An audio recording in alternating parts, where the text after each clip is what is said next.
not at all. It is a pleasure. Nung dumating yung paanyaya sa akin, di sabi ko, bakit hindi?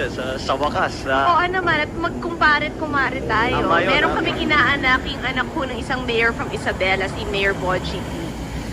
How are you? I am fine, thank you very much. I've been a little busy, but... I commented kanina na you lost a lot of weight. Is it because of your health club? Hindi. Well, I try to keep a health regimen. Talagang natutunan ko yun sa ama ko is to try and exercise. Lalo na pagka nangangampanya ka o nasa labas ka, it's very important, you know, because you have to keep going, you don't eat at the right time, di ka natutulog. So, those things have to be maintained.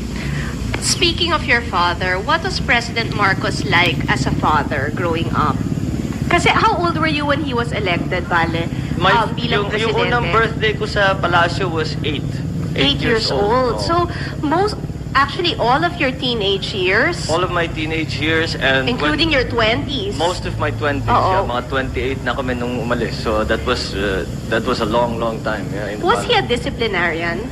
Well, hindi naman sa disciplinarian in the sense that he would make very clear kung anong hinahanap niya sa inyo, what he expects from you.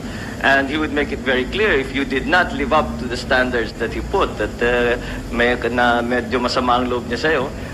In terms of actual pure discipline, yung pumapalo or something like that, hindi naman gano. Ang mommy mo, Mami ko mas lalong Yes. hindi, masyadong mabait yun. She cannot even, she would just, siguro pag hindi na niya matiis yung frustration niya, iiyak na lang yun. Pero in terms of actual beating, as the Yes. English call it, I was beaten more in my school in England than I ever was by my parents. but when you were studying here, nasa Lasal ka, di Lasal ba? Green Hills, yes. How was it? Was it a problem dahil marami kang bodyguards? Were the other boys medyo aloof ba sila sa'yo? Well, I'm sure nadaanan mo rin yun. Of course. Hindi, pero kahit- ako high school na, so medyo sabagay. iba na yung ano nun. Kasi kung bata naman, yung mga ganong edad, hindi pa masyadong naiisip. Natutuwa lang sila. May mga baril ba yan? May mga yan lang naman ang tinatanong.